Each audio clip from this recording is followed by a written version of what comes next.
नमस्कार दोस्तों। आज की क्लास में हम देखेंगे हायर परचेज से रिलेटेड क्वेश्चंस।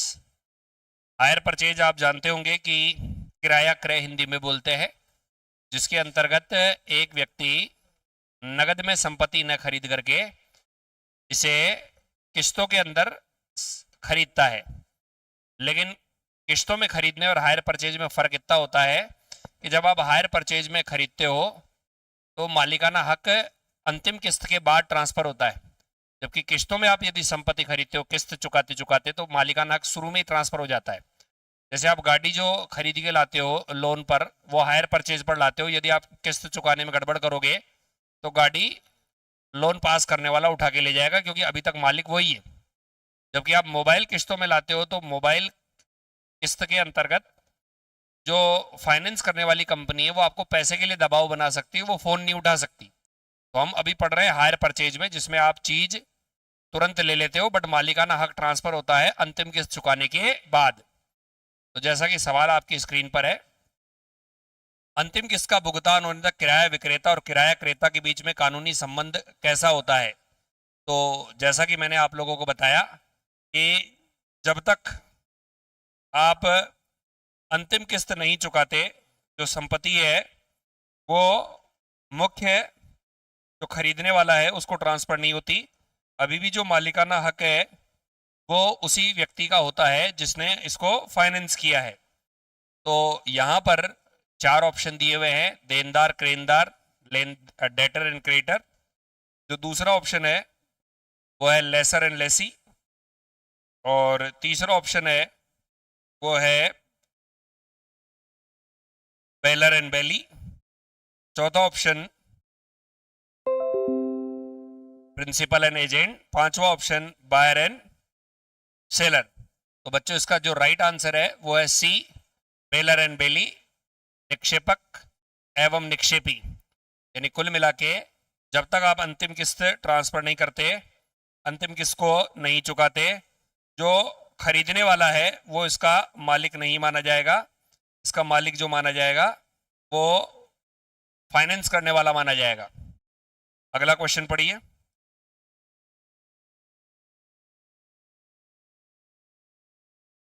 दूसरा question, on which value does the hire purchaser calculate depreciation in their books of accounts. देखिए, जो खरीदने वाला है वो किस मूल्य पर एसेट पर डेप्रिसिएशन लगाता है। आप जानते हो कि यहाँ पर एसेट का एक तो होता है कैश प्राइस, एक होता है higher purchase price. Cash price और हायर परचेज प्राइस में अंतर क्या होता है कि जैसे कार है 5 लाख की, लेकिन जब आप किस्तों में लेते हो तो ब्याज वगैरह जुड़ जुड़ा के 1 लाख ब्याज का अज्यूम कर रहे हैं, तो 6 लाख की। तो मूल्यह्रास किस पर लगेगा, 5 पर लगेगा, 6 पर लगेगा, या जो डाउन पेमेंट देते हैं उस पर लगेगा। तो इसका आंसर है कैश प्राइस ऑफ एसेट्स पर लगेगा, संपत्ति के नगद मूल्य पर लगेगा। इसका depreciation answer will be B. Next, किस्त भुगतान में चूक होने पर किराया विक्रेता माल ले लेता है तो पहले से प्राप्त किस्तों को क्या माना जाता है। जैसे फॉर एग्जांपल, हमने एग्जांपल बताया 5 लाख की कार है, आपने शुरू में डाउन पेमेंट किया 2 लाख, बाकी बच गए 3 लाख, और इस 3 लाख का भुगतान 3 किस्तों में होना है। 3 किस्तें प्लस ब्याज। अब मान लो आपने पहली किस्त चुका दी 1 लाख और उसके बाद बाकी की किस्तें नहीं चुकाई, तो ये जो किस्त चुका दी गई है वो क्या मानी जाएगी, क्योंकि किस्त जो चुकाई गई है वो हड़प ली जाती है, साथ में वो एसेट भी हड़प लिया जाता है। तो पहले से प्राप्त किस्तों को अपन क्या मांग लेते हैं, पहले से प्राप्त किस्तों को अपन मांग लेते हैं कि ये किराया है, ये किराया है, और आप इसे किराया मान करके इसे जब्त कर लेते हैं। तो आंसर आ जाएगा इसका, in the event of default payment the hire vendor जो है वो इसको क्या मान लेता है, तो इसको हायर चार्जेस मान लेता है, इसको किराया मान लेता है कि अब तक आपने जो इस संपत्ति को यूज किया उसका किराया भर लिया हमने, जो अब तक किस्तें चुकाई। नेक्स्ट, भारत में किराया क्रय अधिनियम किस वर्ष अधिनियमित किया गया था। तो ये भी एक सवाल है। इसका जो राइट आंसर है वो है 1972 में, hire purchase act 1972। Next, which of the following statement, किराया क्रय और किस्त बिक्री, जैसा कि मैंने आपको बताया था कि एक तो होता है किराया क्रय, इसके अंतर्गत क्या होता है कि जैसे 5 लाख की एसेट है और डाउन पेमेंट कर दिया 2 लाख, बाकी बचे 3 लाख, और मान लो इसकी 30 किस्त बांध दी, 30 किस्त, तो 3 लाख की 30 किस्त में हर महीने की किस्त आ गई 10,000 रुपए पर मंथ प्लस ब्याज, फिर अगले महीने 10,000 रुपए प्लस ब्याज, ऐसे चलता रहता है 30 महीनों तक, यानी 2 साल और 6 महीने। लेकिन जो इंस्टॉलमेंट पेमेंट है उसके अंदर ये 5 लाख है, ये पूरा ही किस्तों में है। दोनों में मुख्य फर्क ये है कि यहां पर जब कभी भी आपने किस्त चुकाने में गड़बड़ की तो एसेट जब्त कर ली जाती है और फिर खरीदने और बेचने वाले का संबंध ओवर हो जाता है, और यहां पर यदि आपने किस्त चुकाने में गड़बड़ कर दी तो एसेट जब्त नहीं होती है, यहां पर आप केवल और केवल बकाया किस्तों के लिए मुकदमा फाइल कर सकते हो। यहां पर एसेट का वास्तविक स्वामी अभी भी बेचने वाला ही है, यहां पर वास्तविक स्वामी जैसे ही किस्त बिक्री का कॉन्ट्रैक्ट होता है खरीदने वाले के पक्ष में चला जाता है। तो जनरली मोबाइल वगैरह के अंदर ये वाला किस्त बिक्री चलता है, जबकि गाड़ियों वगैरह के अंदर किराया क्रय वाला चलता है। तो अभी जो सवाल आपके सामने है किराया क्रय और किस्त बिक्री, इसका जो आंसर होगा वो होगा बी। इन हायर परचेज, किराया क्रय में खरीदार को अनुबंध समाप्त करने और माल वापस करने का क्या होता है, अधिकार होता है, क्योंकि इसमें आप कभी भी खड़े हो सकते हो 10 महीने की किस्त देने के बाद कि मेरे को तो ये एसेट नहीं रखनी, आप अपनी एसेट ले जाओ, बाकी की किस्तें मैं नहीं दूंगा, जबकि किस्त विधि के अंतर्गत ये सिस्टम नहीं होता। तो आंसर होगा बी। ये गलत है, ये गलत है, क्योंकि ओनरशिप ट्रांसफर होती है अंतिम किस्त के बाद, इंस्टॉलमेंट में भी ब्याज चार्ज किया जाता है, तो बाकी सब गलत है, बी सही है। नेक्स्ट, किराया क्रेता की पुस्तकों में किराया क्रय सस्पेंस खाता किस प्रकार का खाता है? तो बच्चों सस्पेंस खाता खोला जाता है, और ये सस्पेंस खाता जो होता है वो बी आंसर इसका होगा। वैल्यूएशन और नॉमिनल लिंक डेफर्ड अकाउंट होता है, तो इसका आंसर है बी। वैल्यूएशन और nominal link deferred account type का खाता होता है, और इसका बैलेंस लास्ट में जाते जाते जीरो हो जाता है। एचपी सस्पेंस अकाउंट होता है, लास्ट में जाते जाते जीरो हो जाता है।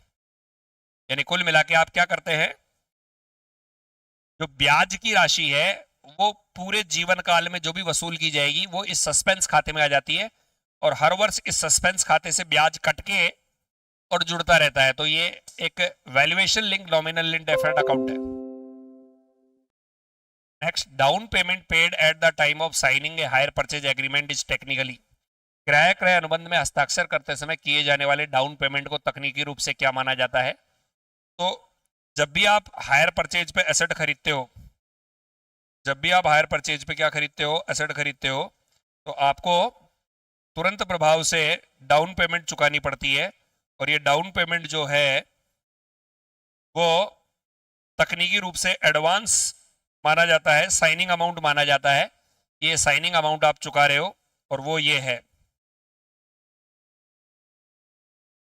तो यहां पर ऑप्शन है कैपिटलाइज रेवेन्यू अकाउंट, दूसरा है advance payment towards the cash price, तीसरा है total interest paid in advance, चौथा है सिक्योरिटी डिपॉजिट, पांचवा है पार्ट ऑफ ऑपरेटिंग इनकम। तो इसमें से कौन सा आंसर होगा? तो स्टूडेंट्स इसका आंसर है B, advance payment towards cash price.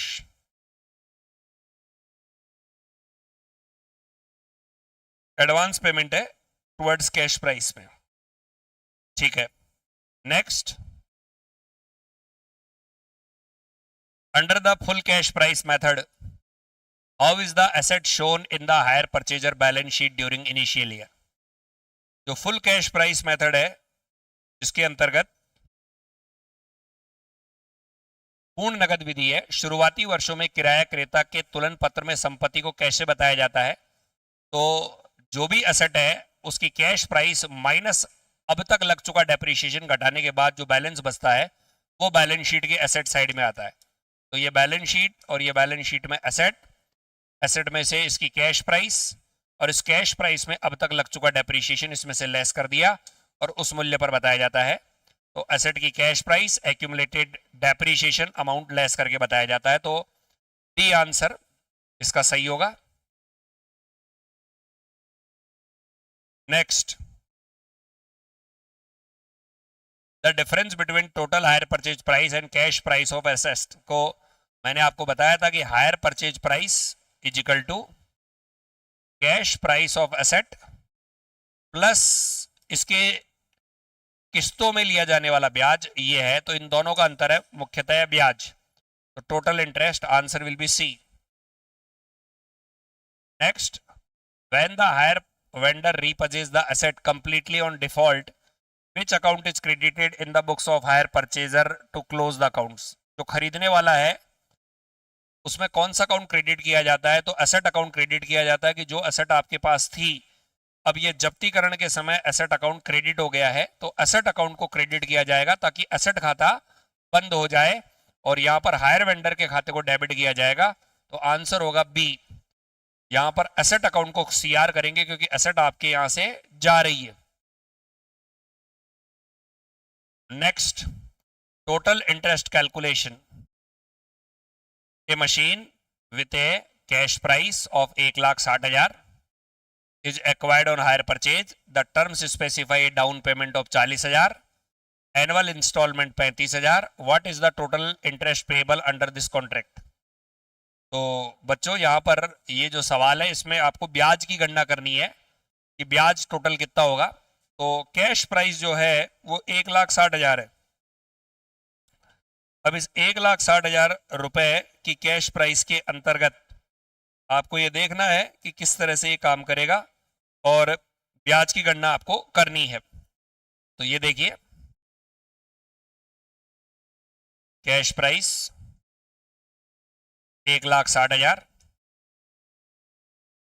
Down payment 40,000, बाकी बचा 1,20,000 और इसकी 4 किस्तें हैं।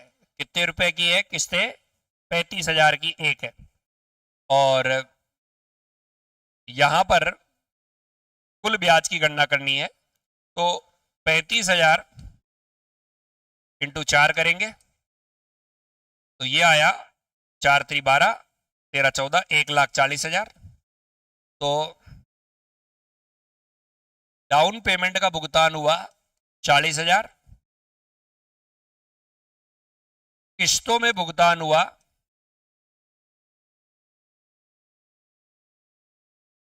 1,40,000, यानी टोटल भुगतान हुआ 1,80,000। ये आ गई हायर परचेज प्राइस। अब इसका कंपैरिजन कैश परचेज प्राइस से आप कर देंगे और कैश प्राइस है 1,60,000। तो जो अंतर आपका बच रहा है 20,000 वो ब्याज है। तो आंसर होगा 20,000।